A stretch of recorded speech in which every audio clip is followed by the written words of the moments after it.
আমি একজন হিন্দু লোকের কথা বলি। লোকটার বয়স হবে প্রায় 85 থেকে 90, স্বর্ণাকার ফুদ্দার মানুষ। আমি ওনার দোকানে গেলাম দরকারে। উনি এখন গড়বড়ি সপ্তাহে 2 দিন কিছু সময় দোকানে আইসা চেয়ারের মধ্যে বসে প্যারালাইসিস হয়ে গেছে। মানুষ দেখতে মনে চায়, সারা জীবন বাজারে কাটাইছে, মানুষ মানুষ করে মানুষ ঘরে পায় না। এই জন্য মাঝে মাঝে সপ্তাহে 2 দিন তারে বাজারে এনে কিছু সময় বসায়, শুধু ছায়া ছায়া দেখে। কেলা যায় রুগীর দ্বারও দেখবেন মানুষ বুড়া হইলে সবার চোখের দোড়া হয়, নাতিরারে ডাকে, কেউ তার দ্বারও যায় না। অথচ এই নিঃসঙ্গ মানুষগুলোর সাথে যদি একটু সঙ্গ দেন, ভালোভাবে 2-4টা কথা বলেন, তাদের মনটা বড় খুশি হয়। মুরব্বীরে খুশি করলে কে খুশি হয়? এই বুঝ কয়জনে বুঝে? এই বুঝ আজকাল মানুষে বুঝে না। নাতিরারে ডাকেন, কাছে যায় না। এই মুরব্বী মানুষটা হঠাৎ আমি তার দোকানে গেলাম, গিয়া এই লোকটারে দেখে বড় মায়া লাগলো। এত দুর্বল, উনি প্রায় সময় তাকায়া তাকায়া মানুষ দেখেন শিশুর মতো। মানুষ যখন বুড়া হয় শিশুর চাইতেও শিশু হয়। আমি জিজ্ঞাসা করছি, মুরব্বী আপনি কি কিছু বলবেন? কথা একটু লেগে লেগে আসে, প্যারালাইসিস স্ট্রোক করার কারণে কথা পুরা স্পষ্ট আসে না। মনোযোগ দিয়ে শুনলাম। উনি বললেন, হুজুর বেটা, ওই যে গদিটা, ওইখানে আমি 40 বছর ছিলাম। 41 বছর বয়সের সময় এখান থেকে আমি বিদায় হয়েছি, 40 বছর কাটাইছি এখানে। ওই যে সিন্দুকটা, এটা রায়বাজার 18 বাড়ির একজন মহাজন আর আমি মিলে কলকাতার থেকে আনছিলাম। এটি দেখে আর মনে করে, অর্থাৎ অতীত মনে হয়। প্রত্যেকটা মানুষের জান বের হওয়ার আগে মহান আল্লাহ তার পুরা আমল নামাই চোখের সামনে বাসায়া দেয়। আফসোস করলে লাভ নাই। কেউ কান্দে হায়ুতাস করে, বদকারেরা আফসোস আর হায়ুতাস করবে, ভয় পাবে, বের হইতে চাইবে না, রুহু গিয়া ডুব দিয়া লুকায়া থাকবো। আর নেককারেরা বড় খুশি আমল নামা দেখা। নেককার ফেরেশতারা আইসা তারে নেককারের জান কবজ করবে আসানের সাথে। ওয়ান্নাজিআতি গরকান ওয়ান্নাশিতাতি নাশতা। কোন ফেরেশতা জান কবজ করেন গিরা খোলার মাধ্যমে। বেলুনের গিরাটা খুলে দিলেই বাতাস বের হয়ে যায়। নেককারের জান বের হবে, এইখানে গিরাটা সামান্য খুলে দিবে, বান্দা হাসতে হাসতে দুনিয়া থেকে বিদায় হয়ে যাবে। পক্ষান্তরে নাফরমান আমল নামা দেখাই বয়ে চিল্লাইতে থাকবে, এটা সখরাত শুরু হয়েছে। না, আমি যাব না, গেলে আমার বিচার আচার হবে, কষ্ট সহ্য করতে পারবো না। যতই গিয়া লুকায়া থাকুক, আল্লাহ বলেন আরেক ফেরেশতা আছে, গিরা খুলে জান বের করে না। ওই ফেরেশতা ডুব দিয়া জান বের করে। ওই ফেরেশতা তোমার ভিতরে ঢুকে ডুব দিবে। বদকারের জান বের করার সময় ডুব দিয়া যখন জানটা বের করে, কেমন হবে লুকাইল থাকতে, লুকানো বস্তুটারে যখন বের করে রুহুটারে, তখন আলামত হলো আল্লাহর রাসূল বলেছেন, জবাই না করে প্রাণীটারে যদি সিলানো হয়, জিন্দা প্রাণী সিলাইলে যেই পরিমাণ কষ্ট পাবে, এর চেয়ে দ্বিগুণ কষ্ট দিয়া জান বের করা হয়। নাউযুবিল্লাহ কর। এমনটা আমরা কেউ চাই না, ঠিক না বেঠিক? শালুক তুলে যে দেখছেন নি মানুষ, শালুক দেখছেন?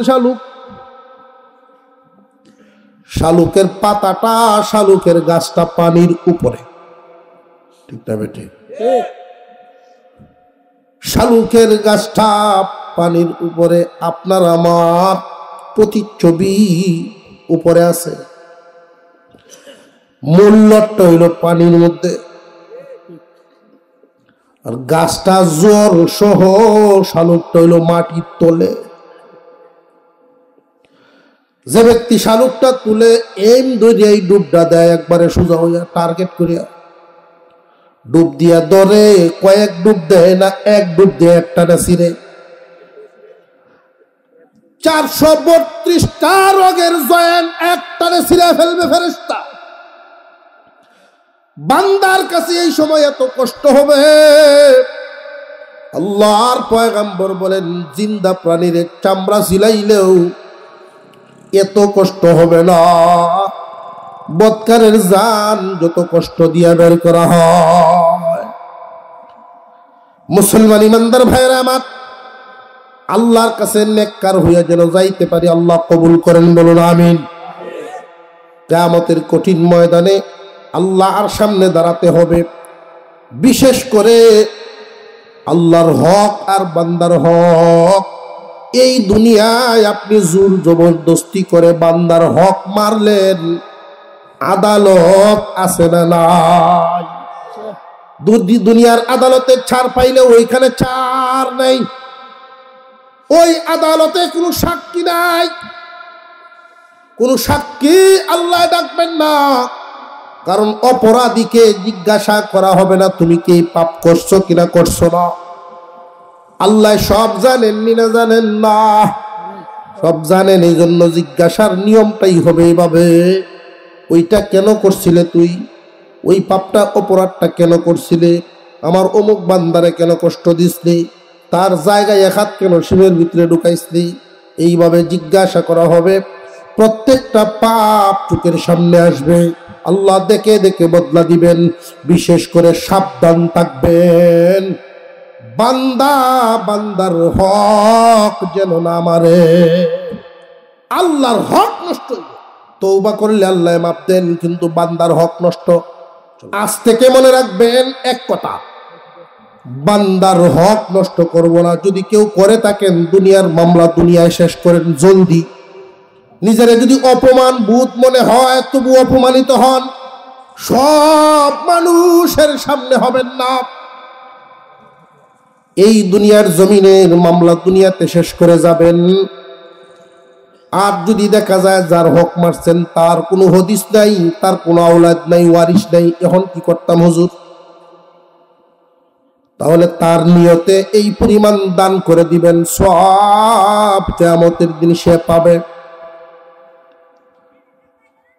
তবু বান্দার হকের বোঝা নিয়ে দুনিয়া থেকে যাবেন না, শুধু তওবা করবেন, বেশি বেশি তওবা। অন্তত সকাল বিকাল 200 200 400 বার প্রতিদিন। লম্বা যদিও তওবা না হয়, ছোট ছোট করে ডেলি আস্তাগফিরুল্লাহ আস্তাগফিরুল্লাহ আস্তাগফিরুল্লাহ আস্তাগফিরুল্লাহ করুন। যাইবনি না যাইতো না? সুবহানাল্লাহ, আলহামদুলিল্লাহ, লা ইলাহা ইল্লাল্লাহ, আল্লাহু আকবার। এই 4 নামের যে কোনো একটা তাসবিহ পড়বেন, বা 4টা একসাথে 100 বার পড়লে 400 বার হয়ে গেল। সকাল বিকাল যদি 100 করেও পড়েন তওবা, দুরূদ পড়বেন আর 100। এই 6 তাসবিহ অন্তত যদি পড়তে পারেন, আত্মার কিছু হইলেও পুরা হবে। অর্থাৎ আত্মা উবাস থাকবে না, না খায়া থাকতো না, আলু ভর্তার ডাইলের বুঝুন। না খায়া থাকতে থাকতে আত্মা দুর্বল হইয়া যায়। বেশি বেশি তওবা যারা করে এদের জবানের দাম বাড়ে। কেমন বাড়াবারে? তওবাকারী দোয়া কবুল হয়। মুসলমান ইমানদার ভাইরা আমার, এই দুনিয়ার জমিন কারোর অন্তরে ছাড়তে চায় না, অথচ কেউই থাকতে পারবে না। আজ থেকে 100 বছর আগে বা 200 বছর আগে এই জমা জমি কারা চাষাবাদ করতো আমরা এদেরকে চিনি না, তারাও আমাদের কাউকে চিনেন না। আগামী সামনের ভবিষ্যৎ 100 বছর পরে কোন ধরনের চেহারার মানুষগুলো এই জমিন চাষাবাদ করবে, কোন সিস্টেমে করবে, আমরা তা জানি না। এই জন্য এক আয়াতের মধ্যে আল্লাহ নিজেই ডাক দিয়া বলেন,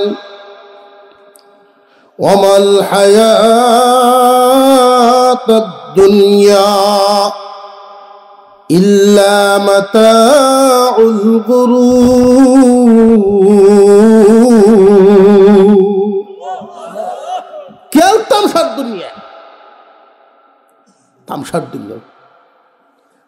একটু খেল তামসা আমরা করছিল, শুরু থাকতে খেলছি না, কলা গাছের ডাকুয়া যে সিলাইয়া, আগডাতে একটা পুতলির মাথা আর লেঙ্গুটাতে একটা পুতলির মাথা, কান ধরলে এটা গোড়া গোড়া দৌড়াইত।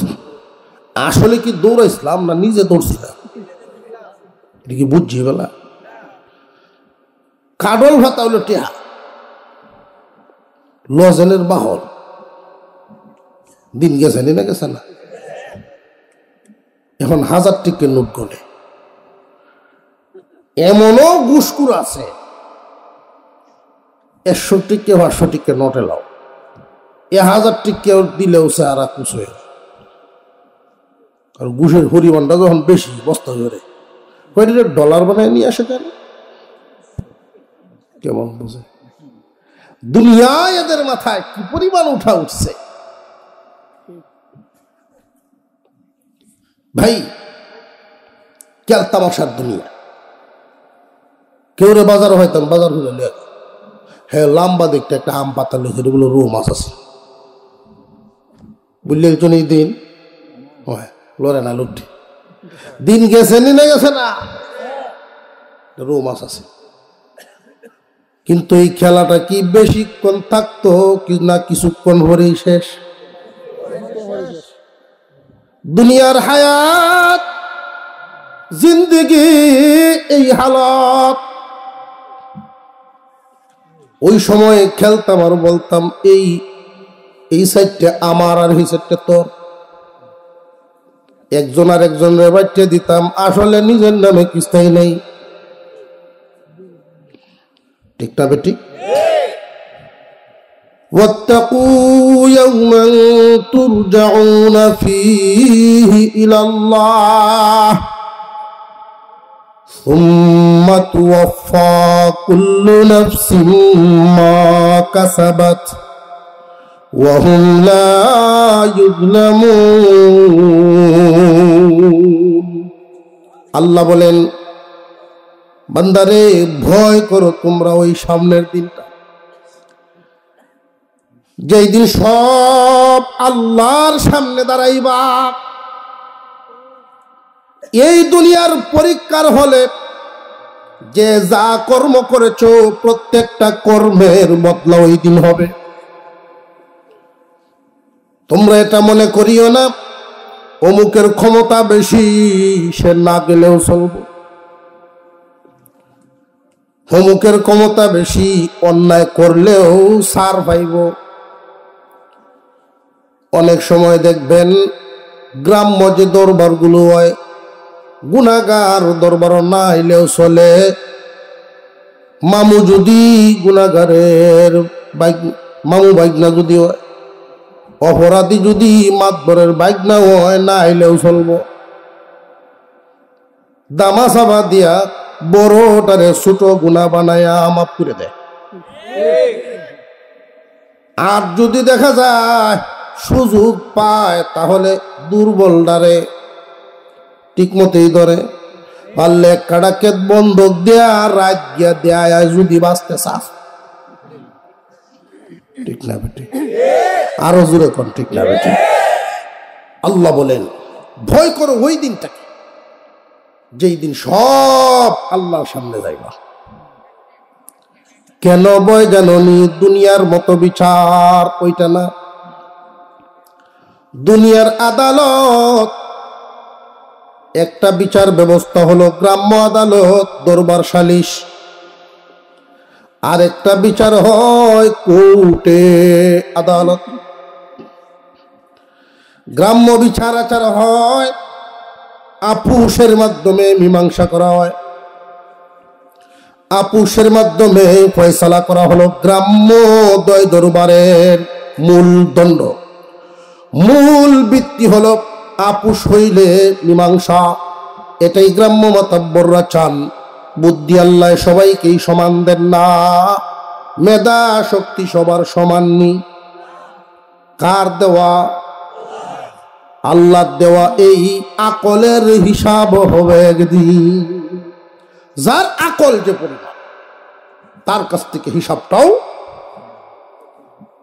আল্লাহর দেয়া নিয়ামত। কেউ যদি আল্লাহর দেয়া এই নিয়ামত কাজে লাগায় দেয়, কেমন কাজে? সারা জীবন কাটাইল, আপোষ মীমাংসা করিয়া সারা জীবন মাতাব্বরি করেছে, জীবনে কোনো দিন বিক্রি হয় নাই। সারা জিন্দেগি কাটাইল, বিক্রি হয় নাই। তবে এই নীতি অবলম্বন করতে গিয়া, এই নীতির উপর থাকতে গিয়া সামনে মাঝে মাঝে কাটা বিছাইল থাকবো। এই নীতির উপরে যারা চলতে চায়, বিক্রি হব না, অন্যায়ের সাথে কখনো আপোষ করব না। আপনাদের এইখানে যারা আছেন, যদি আল্লাহ কবুল করেন এমন ব্যক্তি কেউ হন, আপনার সামনে বিপদ কি কি হবে আমি আগেই বলে দিই। সামনে থাকবে অন্ধকার, ভয় পাবেন না। সামনে থাকবে কাঠা বিছানো, পিছপা হবেন না। রাস্তা হবে পিচ্ছিল, দুর্বল হবেন না। কারণ শেষ ঠিকানা সব একবার আল্লাহর সামনেই দাঁড়াতে হবে। আপনি যদি সঠিক পথে থাকেন, অন্যায়ের সাথে আপোষ না করেন, তাহলে আপনার জন্য হয়তো দেখা যাবে এককালে কোন সুনামের সাথে দরবার করছেন অমুক মাতবর, আপনাকে বদনামি করার জন্য আরেকটা চক্র পিছনে লেগে দেবে। 4-5 জন মিললে দেখবো এ যতদিন না হতে আমরার মাথা বাসত না। 4-5 জনে মিললিয়া একজন রে শুয়াইতো চাইব। অন্যায় হইব এক গ্রামে, আসামি হইব এই গ্রাম। আছে না নাই? জেনে রাখবেন, জেনে রাখবেন, বিশ্বনবীর উম্মত, আল্লাহর পয়গম্বরের উম্মতের নমুনা আল্লাহ নিজে বলে দিয়েছেন কুরআনুল কারীমের মধ্যে, আশিদ্দাউ আলাল কুফফার রুহামাউ বাইনাহুম। আমার শেষ নবীর উম্মতের খাসলত, আগের খাতার থাকবে সাহাবীদের মধ্যে এই গুণ। কিয়ামত পর্যন্ত নবীওয়ালা যত উম্মত আসবে, উম্মতে মুহাম্মাদীর দল, ওদের বৈশিষ্ট্য হবে অন্যায়ের সাথে আপোষ না, নিজেদের ভিতরে কোনো দূরত্ব না। অন্যায়ের সাথে আপোষ নাই। আপোষ করে মানুষ দুই কারণে। এই দুনিয়ার জমিনে মানুষ আপোষ করে দুই কারণে। অন্যায়ের সাথে আপোষ করে দুইটা কারণে। 1 নাম্বার ভয়ের কারণে, 2 নাম্বার লোভের কারণে।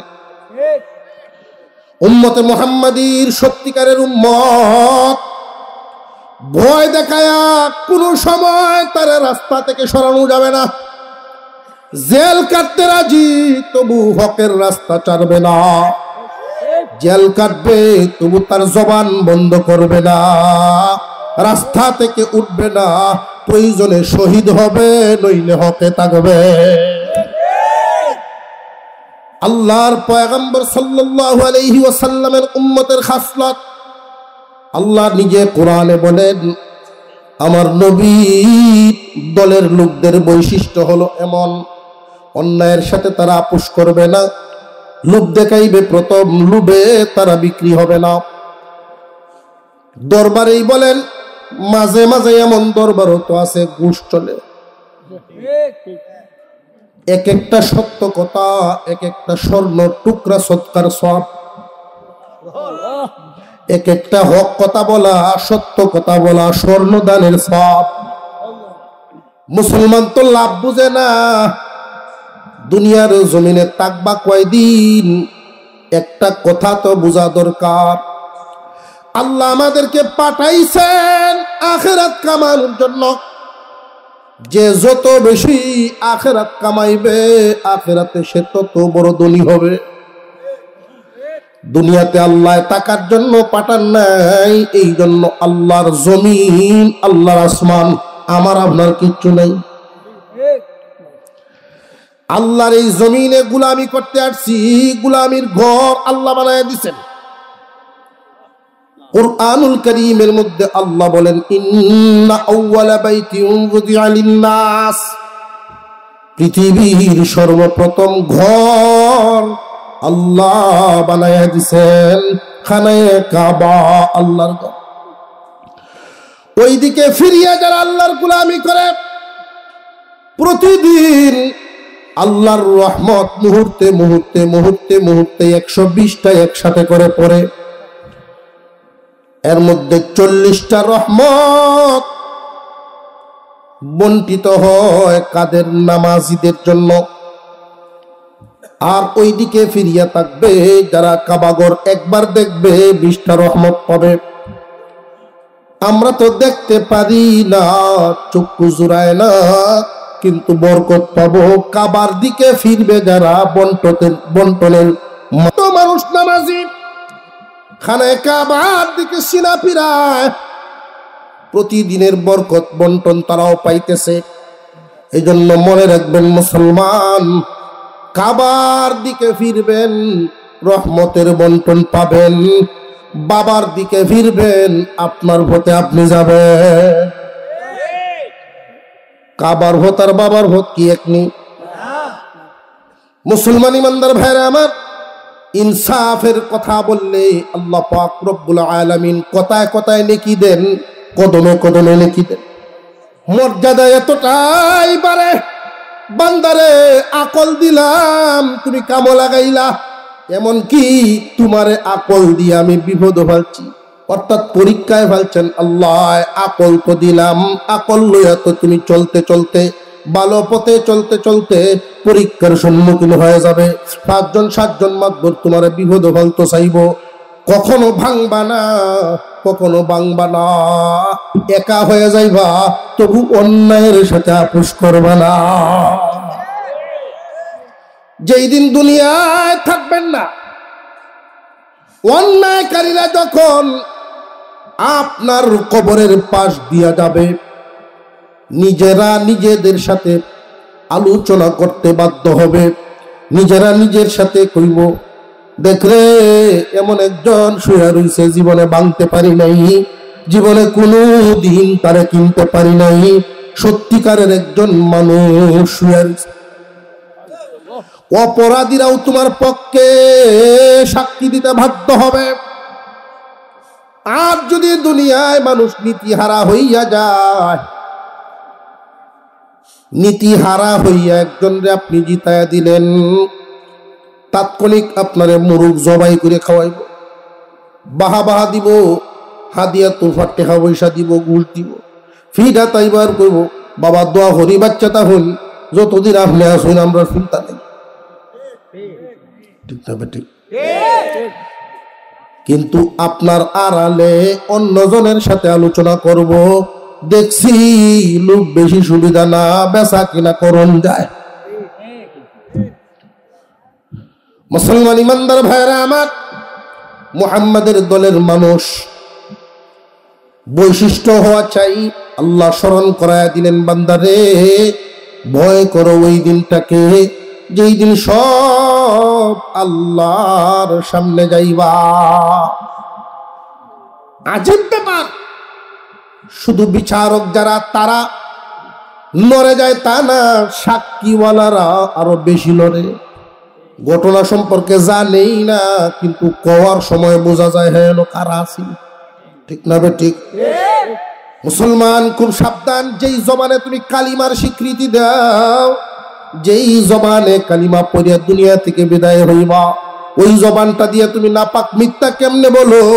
কেউ যদি মিথ্যা সাক্ষী দেয়, এই মানুষগুলো কালিমা পড়ে বিদায় হইবে না যতক্ষণ না ওই লোকের কাছ থেকে মাপ নিবে। খুব সাবধান, কার পক্ষে এই পবিত্র জবান তুমি লাগাইতেছ?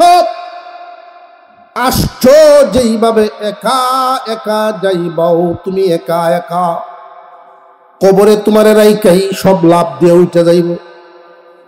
জীবনের জন্য কপাট লাগায়া বিদায় তোমার পথে তুমি চলবা।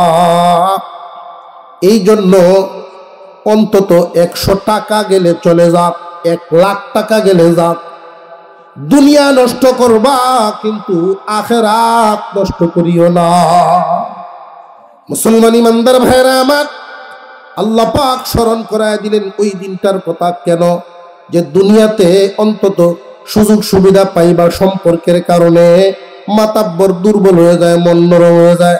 নিজের মানুষ হইলে একরকম বিচার, ঘরের মানুষ হইলে আর একরকম বিচার। কোর্ট আদালতে যান, ওইখানে একই হালত।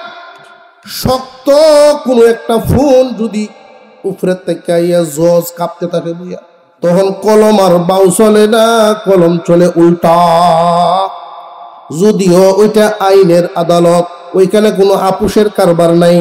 আইন যাবে যেদিকে, মামলা যাবে সেদিকে।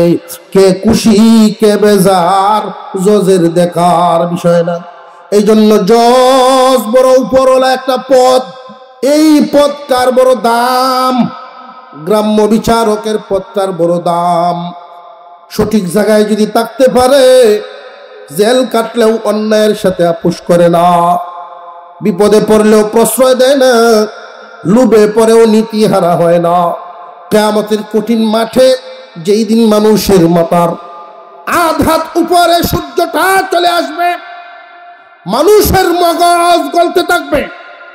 আল্লাহ রাগের সাথে বলবেন, গুসায় বলবেন, আমি এদেরকে কত আদর করলাম রে সূর্য, কিন্তু এরা আমার নাফরমানি করছে। মুরগির বাচ্চাগুলো সেউ সেউ করে কান্দে আর মা মা করে কান্দে। ওই বাচ্চাগুলো রাইকে যখন মাটারে জবাই করে ওরা খাইছে, আমি আল্লাহ গুনাহ লেখি নাই, হালাল করে দিছি, গুনাহ লেখি নাই। কিন্তু আমার বড় মায়া লাগছে, বাচ্চাগুলো যখন মা মা করে চিল্লাইছে। এত নিয়ামত আমি এদেরকে দান করলাম, বাছুরটা দুধ খাইব গাভীর, এটাই পাও না। কিন্তু মালিক রাতের বেলায় বেঁধে রাখলো, সারা রাত বাছুরে চিল্লায়, মা মা করে চিল্লায়। মা গাভীটা আওয়াজ দেয় আর বলে, বাবারে ধৈর্য ধর, সকাল হয়ে গেলেই মালিক আসবে, তোর রশি ছাড়বে, তখন খাবি। সকাল হয়ে গেলে যখন বাছুরটারে ছাড়ে, খুশিতে দৌড় মারে, লাভ দিয়া গিয়া মার উলানে যখন ধরে দুধ পান করবে, 1-2 টান দিতেই মালিক সেখান থেকে সরায় নিয়ে আসে, অন্য জায়গায় রেখে সে দহন করে দুনা ভরে দুধ নিয়ে যায়।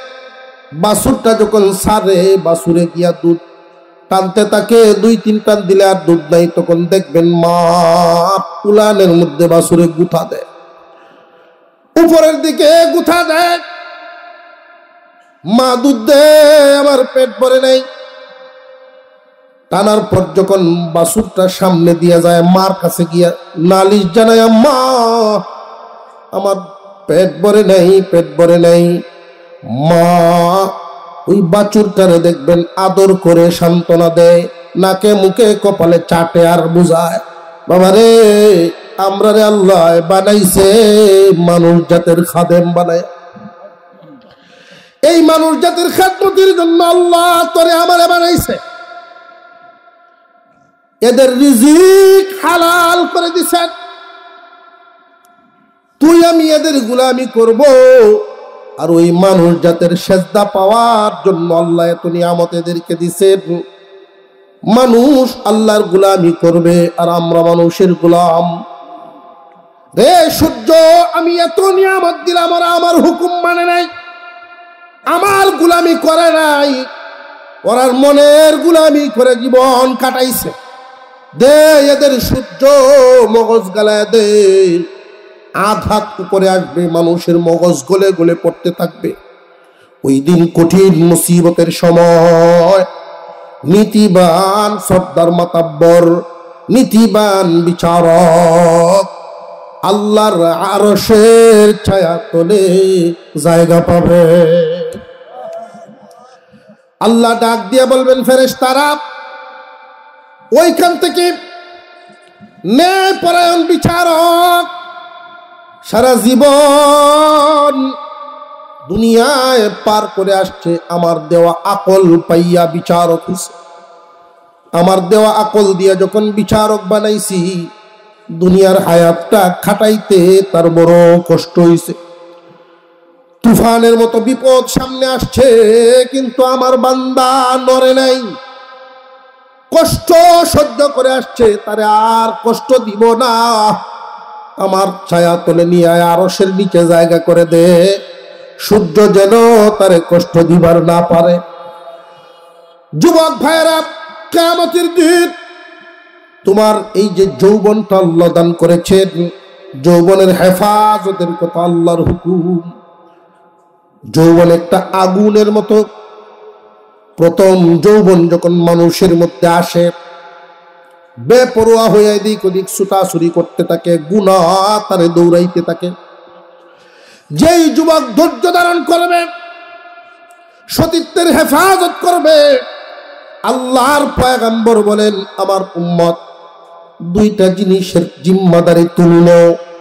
তোমার জবানটা আর দুই উরুর মাঝখান লজ্জাস্থানটা, তুমি তোমার লজ্জাস্থান আর জবানের হেফাজতের জিম্মাদারি নাও। যদি পারো তাহলে কিয়ামতের দিন আমি মুহাম্মদ তোমার জান্নাতে নেওয়ার জিম্মাদারি নিলাম। রে যুবক, হাসরের মাঠে মুসিবতের সময় চরিত্রবান আল্লাহর দেওয়া এই যৌবন নামক আগুনেও যারে পুরাইতে পারে নাই, ভুল পথে যায় নাই, বিয়ে করার সামর্থ্য হয়ে গেলেই বিয়ে করবে, অন্যায়ভাবে কদম বাড়াবে না। সামর্থ্য নাই, প্রয়োজনে আল্লাহর ভয়ে রোজা রাখবে, তবু গুনাহ করবে না।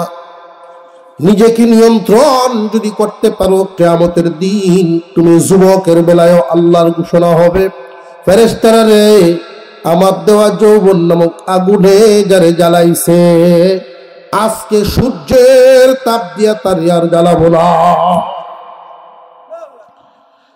واتقوا يوما ترجعون فيه إلى الله ثم توفى كل نفس ما كسبت وهم لا يظلمون। রে বান্দা, ভয় করো ওই দিনটাকে, যেই দিন কেউ তোমার কাছে থাকবে না, সব তোমরা আল্লাহর সামনে দাঁড়াইবা, যার যার কৃতকর্মের প্রতিদান দেওয়া হবে। আর একটা কথা শুনে রাখো বান্দা বান্দিরা, দুনিয়ার প্রতিদান দেওয়ার বেলায় আমি আল্লাহ কারোর উপরে জুলুম করব না। আল্লাহ জুলুম করবেন না বলতে কি বুঝাইলেন? জুলুমের বিপরীত নাম হলো ইনসাফ। আল্লাহ জুলুম করবেন না। দুনিয়ার জমিনে কেউ যদি কারোর উপরে জুলুম করে, আরেকজন রে জিতায়া করে, আরেকজন রে হারায়া একজন রে জিতায়, ঠিক না বেটি? একজন রে হারাই তো আরেকজন রে জিতায়। যারে জিতাইলো হে খুশি হইল, যারে হারাইলো হে কি হইল? আল্লাহ বলেন আমার আদালত এমন না। বেশি বেশি করে তওবা করতো, তওবা। আল্লাহ জানি না কোন সময় আজরাইল এসে যায়, পরীক্ষার টাইম শেষ হয়ে যাবে, গন্টিত বাড়ি পড়ে গেছে। ভালো স্টুডেন্ট যারা আফসোস করে আরেকবার যদি পড়ে নিতাম, আরেকবার যদি পেপারটা পড়তে পারতাম, এক দুইটা ভুল থাকলে ঠিক করে দিলাম, ঠিক না বেঠিক? ভালো ছাত্র যদি হয়, পরীক্ষার টাইম শেষ হয়ে গেছে, আফসোস করব। কোন সময় আজরাইল কার সামনে হাজির হয় জানা নাই, তবে আজরাইল বিনা কারণে কারোর সামনে যায় না। একবার যদি হাজিরা দেয়, কালি হাতে ফিরবে না, তোমার দুনিয়ার খেলা শেষ হয়ে যাবে। বান্দারে কিসের মায়ায় পড়ে আছেন? আমি ছোট একটা ঘটনা বলে আলোচনা শেষ, দোয়া হয়ে যাবে। মাযহাব আমাদের চারটা। এই চার মাযহাবের আমরা হইলাম হানাফি মাযহাব। আমাদের মাযহাবের নাম কি? হানাফি। আমাদের মাযহাবের নাম অনেকে জানে না, বেশ লাগাইব। চার মাযহাব, এর মধ্যে হানাফি আমরা, শাফিঈ, মালিকি, হাম্বলি। হাম্বলি মাযহাবের ইমাম আহমদ ইবনে হাম্বল, উনার যুগে উনি ছিলেন সবচেয়ে বড় আলেম, সবচাইতে বড় ওলি। উনার যুগে উনি সবচেয়ে বড় আলেম। আহমদ ইবনে হাম্বল সফরে বের হয়েছেন। সফরে কোনো একটা গ্রামে গিয়ে অবস্থান নিলেন। এশার নামাজ পড়বেন, মসজিদে ঢুকছেন। এশার নামাজ পড়লেন। ওনার নিয়ত ছিল কারোর বাড়িতে যাব না, মসজিদেই রাতটা কাটায় দেই।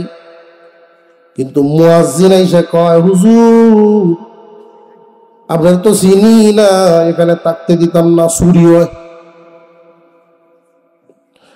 ইমাম আহমদ ইবনে হাম্বল উনার নিজের নাম প্রকাশ করেন নাই, নিজেরে গোপন করে রাখতে পছন্দ করতেন, নাম ফুটানি না। এটা ছিল উনার অভ্যাস। আহমদ ইবনে হাম্বল রাহমাতুল্লাহি আলাইহি বলেন, ঠিক আছে মসজিদের বারান্দায় থেকে যাই, যে না অপরিচিত মানুষ কেন থাকবেন, যে ভাই তাহলে কি আশপাশে কোনো বাজার আসেনি?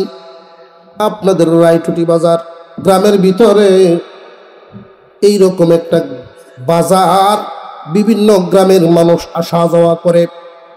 সন্ধান দিল অমুক জায়গায় একটা বাজার আছে, সারা রাত দোকানপাট খোলা থাকে, মানুষের আনাগোনা আছে।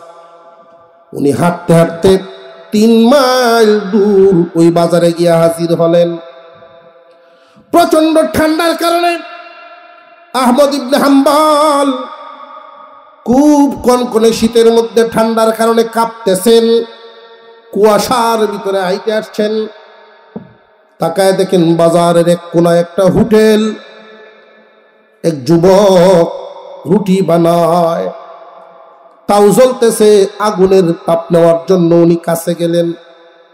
ইমাম আহমদ ইবনে হাম্বল বলেন, যুবক রে, ও যুবক, একটা বসার কিছু দিবা, আমি আগুন তাপাইতাম। উনি আলেম না আওয়াম ওইটা তো যুবক জানে না, চিনেও না, কিন্তু দেখতে তো নবীর সুন্নত আছে, আলেমের মতো তো দেখা যায়। তখন একটা জল চুকি দিলেন, বসেন মুরব্বী, আপনি আমার বাবার বয়সী মানুষ। আহমদ ইবনে হাম্বল রাহমাতুল্লাহি আলাইহি, ইমাম আহমদ ইবনে হাম্বল রাহমাতুল্লাহি আলাইহি, উনি আগুন তাপাচ্ছেন আর ওই যুবকের কার্যকলাপ দেখতেছে। বড় আশ্চর্যই হয়ে গেলেন যে জান্নাতি যুবক, বড় নেককার যুবক। আমরা বলি মারহাবা, মারহাবা পড়ি, জোরে বলেন আলহামদুলিল্লাহ। আজকের মাহফিলের মধ্যমণি হুজুর এসে গেছেন বলে আলহামদুলিল্লাহ। ইনশাল্লাহ দোয়া হবে, আখিরি মুনাজাত হুজুর করবেন। ওই ঘটনাটা বলেই আলোচনা শেষ করব। ইমাম আহমদ ইবনে হাম্বল খেয়াল করলেন এই যুবক রুটির খামিরা বানায়, খামিরা। তো খামিরাটা যে বানায় পানি লাগতো না, ময়দার মধ্যে যে পানিটা মিশায়, জবানে পড়তেছে তসবির মতো, তসবির মতো করে আস্তাগফিরুল্লাহ আস্তাগফিরুল্লাহ আস্তাগফিরুল্লাহ আস্তাগফিরুল্লাহ পড়তেছে। ইমাম আহমদ ইবনে হাম্বল রাহমাতুল্লাহি আলাইহি তারা জিজ্ঞাসা করেন, যুবক রে, তোমার আমলটা তো বড় ভালো, তুমি যে জবানে আস্তাগফিরুল্লাহ এভাবে পড়তেছো, এটা তো বড় ভালো আমল। হুজুর, ও মুরব্বী মানুষ, আপনি আমার বাবার বয়সী লোক, এই আমল আমি অনেক দিন যাবত করি। রে বাবা রে, এই আমল করনেওয়ালাদের জবানের দাম আল্লাহ তো বাড়ায়া দেন। তাদের দোয়া আল্লাহ কবুল করেন। হ্যাঁ মুরব্বী, আমার দোয়া আল্লাহ কবুল করেন, আমার সব আশা আল্লাহ পূরণ করেন। আমি যত দোয়া করেছি সব দোয়ার বদলা পাইছি। আমি মনে মনে যা আশা করি সবই মিলে যায়, আল্লাহ কোনো না কোনো সময় দেয়া দেন। একটা আকাঙ্ক্ষা মনের ভিতরে, একটা আশা বাকি আছে কেবল। কোন আশাটা বাকি আছে, কোন দোয়াটা বাকি রয়েছে আমারেও একটু শোনাও শুনি। বাবার বয়সী মানুষ বলছো, আমিও তোমার জন্য দোয়া করব।